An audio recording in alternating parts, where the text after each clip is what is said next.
Assalamualaikum warahmatullahi wabarakatuh. Selamat pagi teman-teman. Ya, ketemu dengan gado-gado ikan hias. Ini pagi ini udaranya cerah, udaranya segar, ya, cuacanya cerah. Tuh sinar matahari.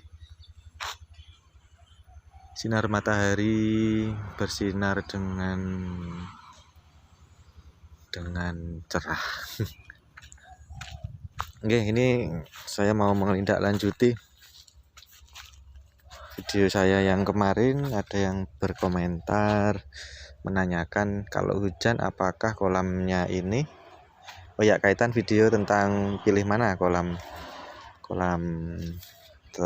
terpal dari paralon atau kolam terpal dari kayu atau bambu. Kemudian ada yang bertanya, itu kalau kena hujan apa tidak luap atau meluap airnya? Ya, bisa meluap jawabannya ya.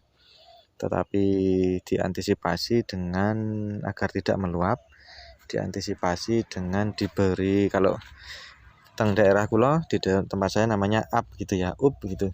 Up. Apa Pak up? Yaitu ini teman-teman. Jadi saya tak menata kata-kata dan benak nih magicom. Untuk dodok berjongkok agak susah. Jadi pembuangan kolam saya ini dengan memanfaatkan paralon ini berapa dim ya, satu setengah dim gitu kan. Kemudian ke bawah itu dikasih sambungan L ya di dasar kolam, sementara ada mobil. Oke, yang bagian bawah di dasar ada sambungan L begitu. Kemudian yang keluar itu nanti dibuang ke pembuangan. Nah, yang sambungan L yang atas nanti disambung dengan ini. Kemudian L-nya itu dikaitkan atau direkatkan atau ditali gitu ya dengan terpal, sehingga dan kemudian terpalnya dibolong agar ini airnya ketika ini ditarik ke atas, airnya bisa keluar. Jadi ini sistem pembuangan air menggunakan paralon yang dikaitkan dengan atau ditali dengan sambungan L. Nah, kemudian agar ini kalau hujan deras airnya tidak meluap, biasanya ya di kolam gerameh atau di kolam ikan hias itu dikasih pembatas air maksimal. Kalau saya ini saya tak besarkan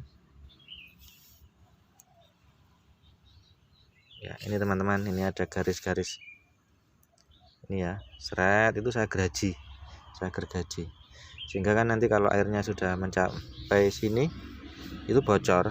Maksudnya bocor itu dia akan terbuang lewat pembuangan, seperti yang saya jelaskan di awal tadi, pembuangannya lewat sini. Jadi agar tidak meluap, ya ini kita bolongi. Untuk tinggi airnya sama maksimal seberapa ya tergantung atau sesuai keinginan kita ya.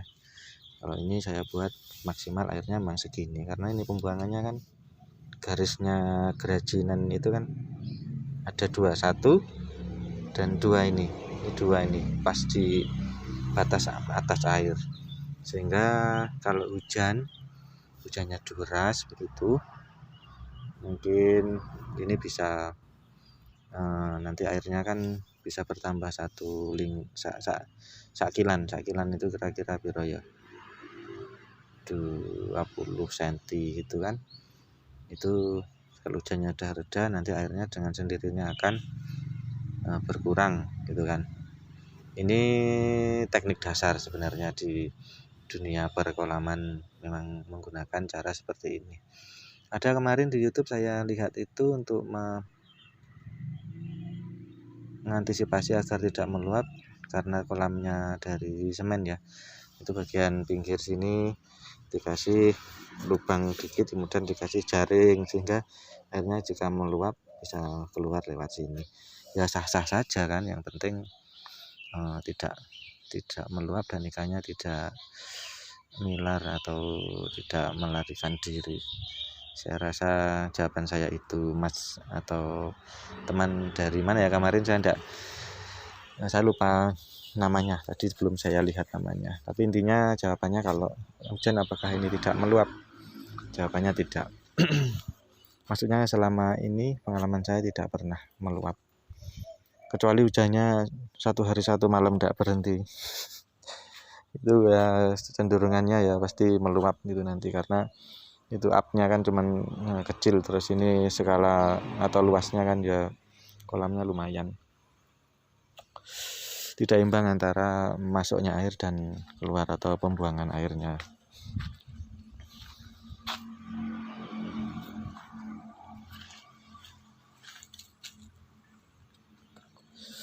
Oh ya teman-teman, tadi malam saya teleponan dengan sedulur baru dari daerah Malang, tepatnya Malang Timur Utara ya, daerah Pakis, Mas Kolil insya Allah namanya, Muhammad Kolilur Rahman dari Pakis atau Jabung gitu ya, antaranya situ. Insya Allah hari Kamis, berarti besok ya, dari hari ini itu akan tulen ke tempat saya. Dan saya senang sekali, saya senang kalau ada dulur yang tertarik dengan ikan hias kemudian datang langsung ke tempat saya itu, karena mungkin bisa menambah atau sharing pengalaman atau sharing pengetahuan. Plus yang kedua, itu juga bisa untuk menambah umur. Maksudnya silaturahmi itu kan menambah umur dan menambah rezeki. Ya rezeki itu mungkin bisa tambah pengetahuan, tambah penghasilan gitu kan. Kalau dari umurnya mungkin dengan bersilaturahmi, otak kita yang tertekan dalam arti stres atau jenuh dengan kegiatan-kegiatan rutin yang menjenuhkan bisa terselimur atau teralihkan dengan kita bersilaturahmi itu. Maka dari itu terima kasih untuk Mas Kolil, tadi malam teleponan 1 jam lebih insya Allah, tapi juga harus janjian.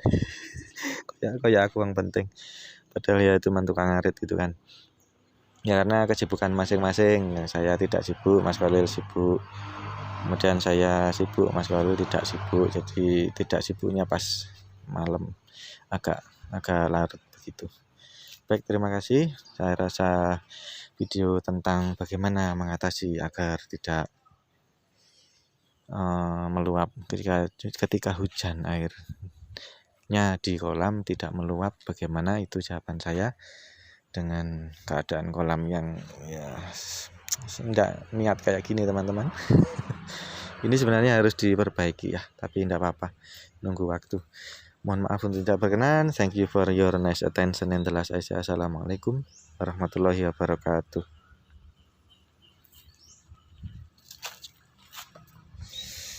Ini kebetulan jambu di tempat saya berbunga, bunganya kemudian rontok ke kolam sehingga seperti salju, warnanya tuh putih.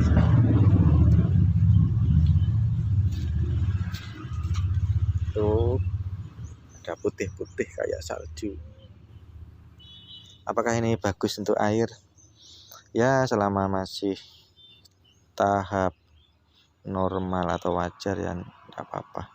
Pokoknya yang penting kan kualitas air ya, untuk mengingu atau memelihara ikan itu kualitas air.